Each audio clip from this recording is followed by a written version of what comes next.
Halo teman-teman, selamat datang di podcast Satya Dharma TV ya. Oke, dengan tagline From Small to Big teman-teman ya. Jadi untuk tema kita hari ini kita akan membahas terkait yang namanya dunia kampus dengan narasumber yaitu Pak Dr. Dharma Hartawan. Jadi begini Pak ya, kita mengetahui bahwa dunia kampus itu sebenarnya sangat mengasihkan. Cuma di paradigma di masyarakat juga istilahnya banyak istilahnya dalam artian momok-momok atau istilahnya artian paradigma yang menyatakan dunia kampus itu agak menyeramkan sedikit atau istilahnya sulit untuk dijalani. Nah, menurut Bapak gimana Pak sebenarnya dunia kampus itu? Apakah memang sebenarnya mengasihkan atau gimana? Oke, terima kasih pada Bung Noval lah ya, biar asik tadi salamnya menarik itu. Small to big, kira-kira gitu. Ini kan asik ini ya. Nah, dulu kampus itu begini ceritanya. Dulu kampus tuh di Indonesia tuh identik dengan padepokan. Padepokan berubah jadi Paslaman, terus dilegalkan.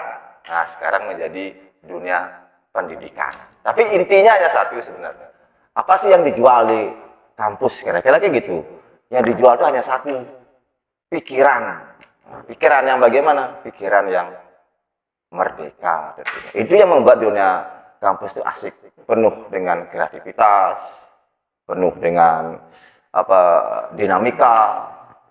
Ya, hiduplah suasana kampus. Istilahnya pro dan kontranya ada di sana gitu. Harus seperti itu. Kampus itu harus berdialektika lah kira-kira gitu. Biar apa? Biar berdenyut dia jantungnya, kira-kira begitu dunia kampus. Jadi istilahnya membahas terkait dunia kampus juga nggak bisa lepas kalau kita membahas terkait juga harus mengenai istilahnya yang menghidupkan kampus itu juga ada peran dari mahasiswa Pak. Nah, dari mahasiswa ini kan juga istilahnya memberikan suasana baru terhadap kampus. Dan juga kampus itu bakal kelihatan bernyawa atau hidup ketika aktivitas mahasiswa sana banyak di dunia kampus itu. Nah, berbicara terkait mahasiswa. Sekarang keren banget Pak, ada istilahnya generasi-generasinya gitu. Itu istilahnya generasi milenial, generasi Z, yang terbaru adalah generasi strawberry yang dibilang Pak. Di mana generasi strawberry tersebut dibilang bahwa agak lembek sekarang mahasiswanya tersebut. Nah, terkait hal tersebut bagaimana tanggapan Pak? Nah, ini menarik ini. Dulu dunia kampus kan siluet, hanya hitam putih saja. Sekarang dengan adanya peralihan generasi ini, kampus jadi lebih berwarna atau color lah kira-kira gitu. Jadi aktivitas itu harus color itu, bukan lagi siluet ya yang masa lalu itu ya. Menarik itu, strawberry, milenial, generasi Z dan lain-lainnya itu. Tapi dunia kampus tuh biar bisa berdaya kayak tadi itu aktivitasnya banyak, harus keras dan lembut itu mungkin diartikan keras bukan kasar. Dunia kampus harus keras apa? Keras pikirannya, argumennya, kira-kira begitu. Dunia kampus yang membuat asik itu ada buku, ada seks terutama, dan ada pesta. Nah, itu dunia kampus sebenarnya, dunia yang asiknya ada di sana itu. Nah, ini kita tadi Bapak bilang ada bahwa ada pesta, buku gitu ya, buku dan juga seks. Nah, seks ini kan istilahnya gini Pak, agak tabu kalau di dunia perkampusan. Istilahnya kalau paradigma di masyarakat, ketika seorang sebut dia ke kampus, dia harus fokus pada penuntutan ilmu. Nah, gairah seks itu diartikan gairah semangat untuk apa? Semangat untuk membuat pikirannya itu selalu bertentangan, berdialektika. Perlu gairah kayak seks itu kan bergairah. Biar hormon adrenalinnya harus terus dibangkitkan. Ilmu pengetahuan kan seperti itu. Kalau tanpa itu ya tenggelam. Kembali lagi ke siluet itu.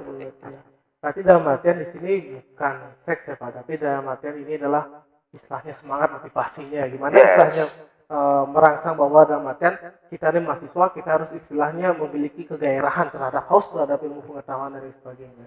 Dimana hal ini juga agak gini Pak, agak sekarang fenomena itu agak ya bisa dikatakan agak lucu ya Pak, karena istilahnya ada berapa istilahnya mahasiswa yang memang semangat banget dia untuk kuliah, ada juga yang istilahnya cuma sekedar ya kuliah aja, tapi dia nggak memaksimalkan semangat atau istilahnya fasilitas yang telah diberikan oleh orang tuanya.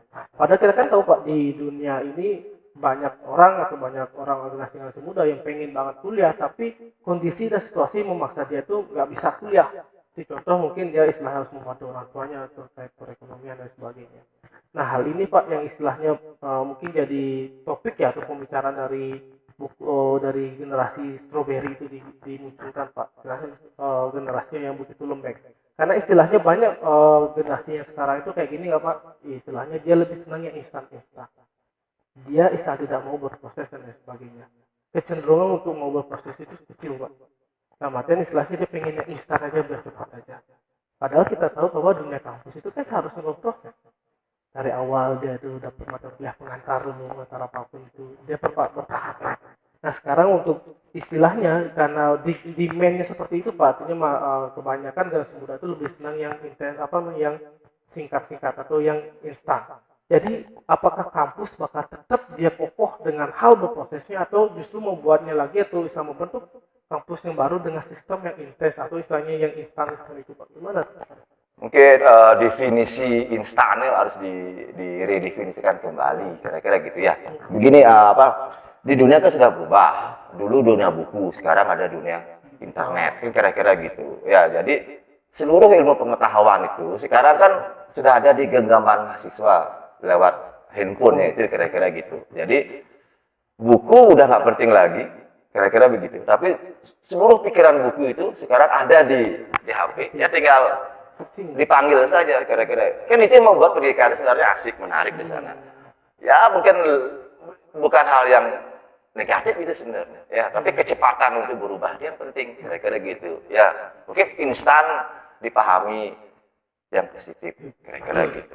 Jadi, nah ini istilah tadi Pak sempat singgung masalah istilahnya perpindahan, kalau nggak gini Pak ya, kalau saya nggak salah mengartikan dari istilahnya dari buku ke digital.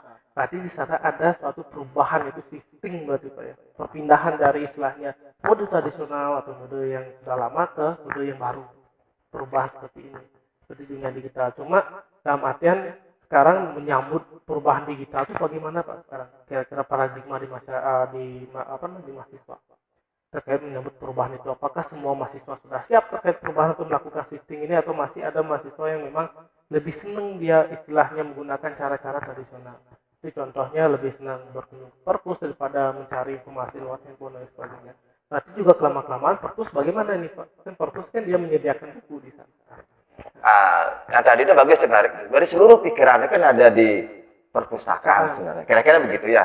Perpustakaan bisa diartikan gini. Ada P besar dalam kata perpustakaan dan ada P kecil dalam perpustakaan. Kira-kira begitu mudahnya. P besar itu dimaknai bisa isi daripada perpustakaan itu. Teori-teorinya harus pertama ada dulu sampai sekarang. P besarnya begitu, moralnya ada di sana. Yang berubah apa? P kecil dalam arti perpustakaan itu. P kecil ini bisa ruangannya bisa kecil, tapi dengan digital kapasitas teorinya bisa lebih besar. Kira-kira gitu.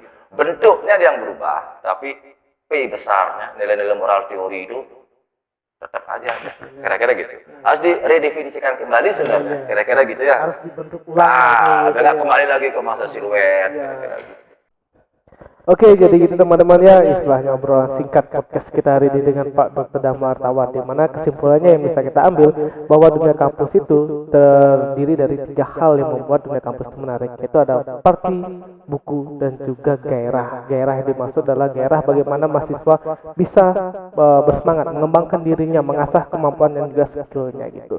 Dan juga di sana kita menekankan bahwa perlu adanya shifting dari metode yang istilahnya tradisional ke menuju hal yang gitu Pak ya. Jadi itu ya terkait podcast kita hari ini. Semoga apa yang kami sampaikan bisa bermanfaat buat teman-teman semuanya, dan jangan lupa salam dari kampus di Sadarmaya itu dari from small to big. Oke, terima kasih teman-teman.